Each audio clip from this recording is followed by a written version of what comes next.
Hi everyone, and welcome to Waby Saby Baby. For those of you who don't know me yet, I'm Coach Linda. I'm a certified sleep coach with the Sleep Coach School after my own struggle through insomnia. I also have a 2-year-old son, so I have already quite some experience with small child sleep. And also, at the moment, I have a lot of friends and family who have infants and small children. So we discuss children's sleep, baby sleep a lot. So I decided to write down some of these common questions that come up to discuss them here on the channel with you. The other day, I was talking with my friend, and she said something like this. My son has been having 30-minute naps, but yesterday I picked him up at the 30-minute mark and he fell back asleep. The next nap, I tried to do the same thing, but it didn't work. He was screaming and doing the banana back bend.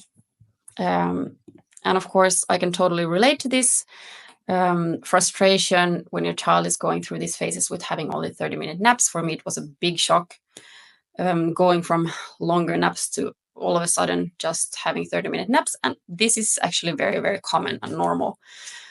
But what I told my friend was that what happened here when he all of a sudden slept well was a magical moment when he kept sleeping after the 30-minute nap. And a magical moment is a moment when our child sleeps better after having some trouble sleeping, staying asleep, or falling asleep. And another example could be when an older child has trouble falling asleep in the evening, or has maybe been very anxious during the day, and we think that this is going to cause some trouble sleeping, but then they sleep really well. And of course, and there's no problem with them sleeping. That's really nice. What often happens here is that when our child all of a sudden sleeps better, us as parents and our brains try and find the reason. Why did this happen? And we try to recreate this scenario. So I remember going, maybe it was that porridge I gave to him. He ate a lot of porridge last night before he went to bed, before sleeping through the night for the first time. And so when we try and recreate this this scenario, so the next day I try and feed my child a lot of porridge again. Of course, it doesn't work. And when we try and recreate a scenario, we actually create more. We create effort, and then there's more pressure, which means we are causing hyperarousal because our child can sense that we are pressuring them to sleep, and this can lead to some trouble sleeping. So what can we do in this situation?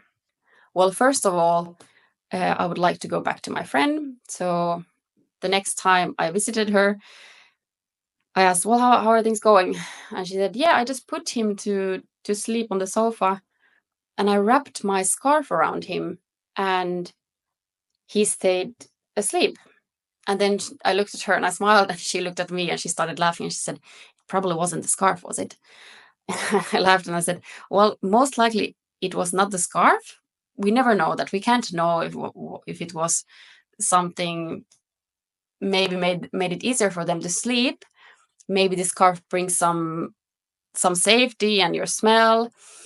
The problem is when we start to try and reproduce and recreate these scenarios so that we end up wrapping our child in a scarf, feeding them tons of porridge and putting the vacuum cleaner on in order for them to sleep. So the more efforts we put in, the harder sleep becomes.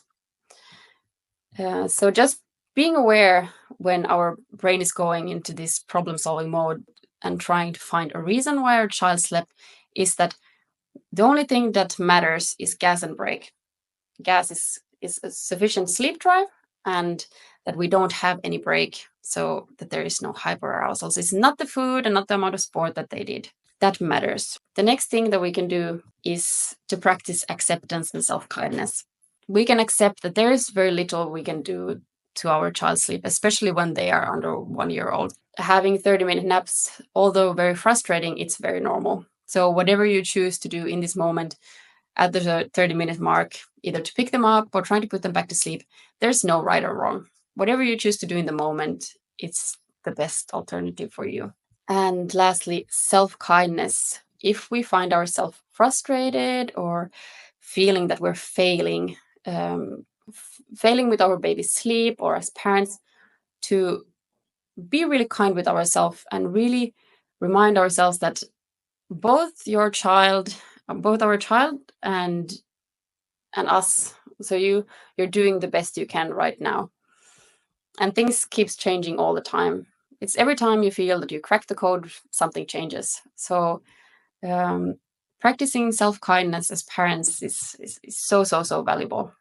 And to conclude this episode, I would like to say that when we don't try and recreate magic, more magic will follow on its own. We'll just let things happen, and our baby figuring out their sleep and us figuring out our role as parents, more magic will happen when we don't pressure them, we don't put effort into the baby's sleep.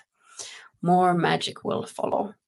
So to conclude this episode, I would like to say that when we don't try and recreate magic, so when we don't put pressure and effort into our baby's sleep and try and recreate what already happened, more magic will follow on its own. I hope this made sense to you. If you have any questions, please write them in the comment section. Questions about this episode or other questions about your child's sleep. Thanks for listening. Until next time. Ciao.